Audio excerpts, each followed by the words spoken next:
Hey there, listeners! Today we're diving deep into one of the most influential self-help books of all time. Think and Grow Rich by Napoleon Hill. This book has been inspiring people to achieve success and prosperity for over 80 years. So let's unpack its key ideas and see how we can apply them in our lives. First, let's talk about how this book came to be. Back in the early 1900s, Napoleon Hill was commissioned by the steel tycoon Andrew Carnegie to interview successful people and create a success formula that anyone could use. Hill spent over 20 years researching and interviewing icons like Henry Ford, Thomas Edison, and Alexander Graham Bell. The result: this book that distills the common traits and philosophies of the world's most accomplished individuals.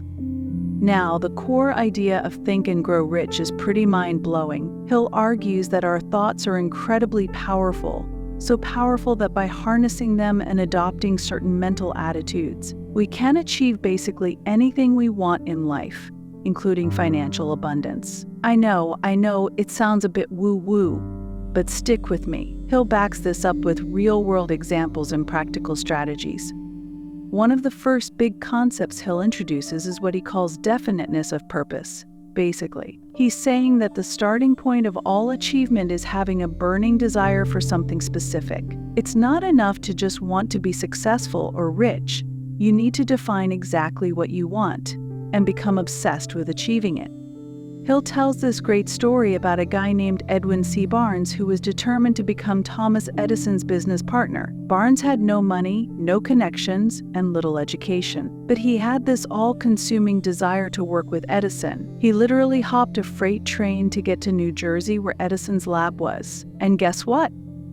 Through sheer persistence and dedication to his goal, Barnes eventually did become Edison's partner and made a fortune. The lesson: when you have a clear, definite purpose that you're willing to stake everything on, you'll find a way to achieve it.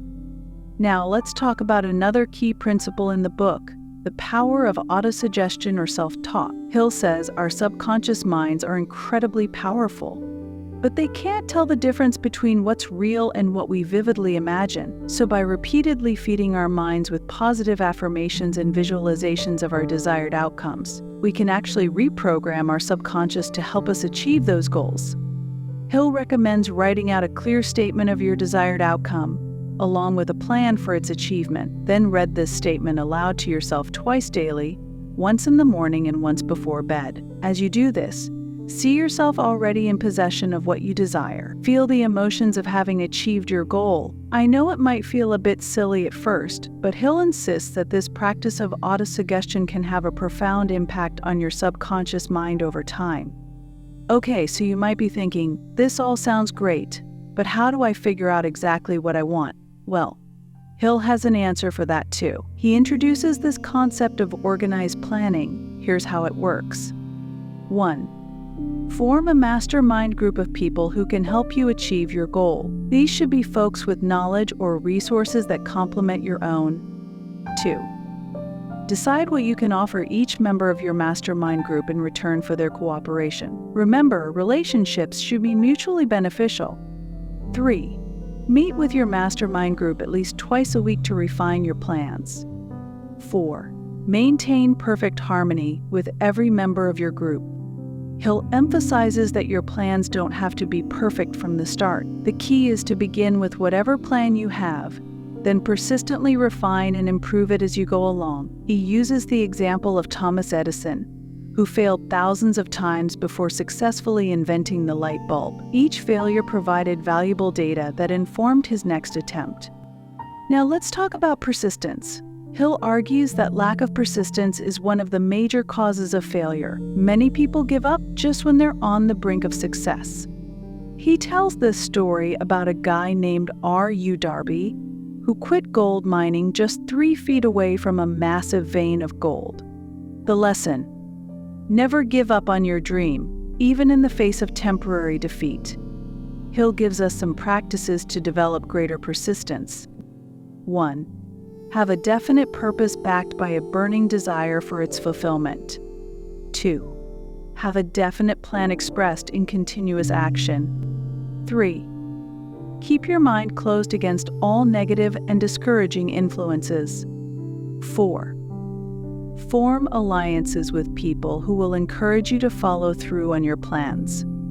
All right, now let's get into one of the more interesting concepts in the book, transmutation. Hill argues that sexual energy is one of the most powerful forces in human beings. But rather than indulging this energy purely for physical gratification, he suggests that it can be transmuted or channeled into creative pursuits. He notes that many of history's greatest achievements came from individuals who had highly developed sex natures, but learned to direct that energy into their work. Now, I know this might sound a bit out there to some of you, but Hill's point is that intense desire, whether sexual or otherwise, can be a tremendous source of motivation and creativity when properly directed. He encourages readers to harness their passionate energy and focus it on achieving their goals. Another fascinating concept in the book is what Hill calls the sixth sense. This is essentially our intuition or gut feeling. Hill argues that as we align our conscious thoughts with our subconscious through practices like autosuggestion, we become more attuned to this sixth sense. We start receiving flashes of insight or hunches that can guide us toward our goals. Hill himself practiced a unique form of accessing this sixth sense. He would hold imaginary cabinet meetings in his mind with historical figures he admired like Abraham Lincoln, Napoleon Bonaparte, and Ralph Waldo Emerson. He would pose questions to these figures and let his imagination supply their responses. While this might sound like pure fantasy, Hill found it to be an incredibly powerful tool for gaining new perspectives and insights. Now, let's talk about one of the most important chapters in the book, the one on fear. Hill identifies 6 basic fears that hold most people back. 1. The fear of poverty. 2. The fear of criticism. 3. The fear of ill health. 4. The fear of loss of love. 5. The fear of old age. 6. The fear of death. He argues that these fears are often subconscious and can sabotage our efforts without us even realizing it. The first step to overcoming them is to identify which ones are affecting you. Then, you can begin to counteract them with positive thoughts and affirmations. For example, to overcome the fear of poverty, Hill suggests focusing on the abundance of opportunities available and cultivating a money consciousness. This doesn't mean being greedy or obsessed with wealth, but rather developing a positive attitude toward money and believing in your ability to earn it. To combat the fear of criticism, Hill recommends building self-confidence through small achievements and surrounding yourself with supportive people. He also emphasizes the importance of taking action despite fear. Often the act of doing what we fear most is exactly what's needed to overcome that fear. Another key concept in Think and Grow Rich is the power of the subconscious mind. Hill argues that our subconscious minds are incredibly powerful and can work on solving problems even when we're not consciously thinking about them. He encourages readers to feed their subconscious minds with clear, specific desires and plans, then trust that solutions will emerge. Hill shares the story of Elmer R. Gates, a scientist who would sit in a soundproof room with a pad of paper when he needed to solve a problem. He would concentrate intensely on the known facts of the problem, then relax and wait for ideas to flash into his mind. Using this method, Gates was able to produce over 200 patents for his inventions. The takeaway here is that sometimes the best way to solve a problem is not to force it, but to clearly define what you want. Focus on it intensely for a period. Then let your subconscious mind work on it while you relax or focus on other things. Now, let's talk about the concept of infinite intelligence that Hill frequently mentions. He believed that there was a universal source of intelligence or wisdom that we could tap into through our subconscious minds. Whether you view this as a spiritual concept or simply as accessing the collective knowledge of humanity, the practical application is the same. By quieting our conscious minds and opening ourselves to inspiration, we can often find solutions or ideas that our logical minds alone couldn't produce. Hill also spends considerable time discussing the power of the mastermind principle. This goes beyond just having a supportive network. Hill defines the mastermind as coordination of knowledge and effort in a spirit of harmony between 2 or more people for the attainment of a definite purpose. He argues that when a group of minds are coordinated and functioning in harmony, the energy created is more powerful than the sum of its individual parts. It's like creating a mental battery. Many of the most successful people in history achieved their goals by surrounding themselves with a carefully selected group of advisors or collaborators. Another interesting aspect of Think and Grow Rich is Hill's discussion of the role of failure in success. He argues that every adversity, every failure, and every heartache carries with it the seed of an equivalent or greater benefit. The key is to look for the lesson or opportunity in every setback. Hill tells the story of R.U. Darby's uncle, who quit his gold mining operation after encountering a vein of hard rock. He sold his machinery to a junk man who sought expert advice and discovered that the vein of gold was just 3 feet from where Darby's uncle had stopped drilling. The junk man went on to extract millions of dollars worth of ore from the mine. The lesson? Persistence is crucial. Many people give up just when they're on the brink of success. Hill encourages readers to develop a stubborn determination to persist until they achieve their goals, regardless of temporary setbacks. Now let's delve into Hill's thoughts on decision-making. He argues that lack of decision is one of the major causes of failure. Successful people make decisions quickly and change them slowly, if at all. In contrast, unsuccessful people tend to procrastinate on decisions and change their minds frequently. Hill provides several tips for becoming more decisive. 1. Get all the facts before making a decision. 2. Once you've made a decision, stick to it, unless you have a very good reason to change. 3. Trust your own judgment.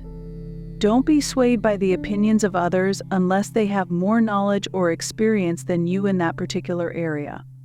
4. Tell others about your decisions. This creates accountability and makes you more likely to follow through. The book also touches on the power of enthusiasm. Hill argues that enthusiasm is contagious and can often be more important than technical knowledge in achieving success. He encourages readers to cultivate enthusiasm for their goals and to express it in their interactions with others.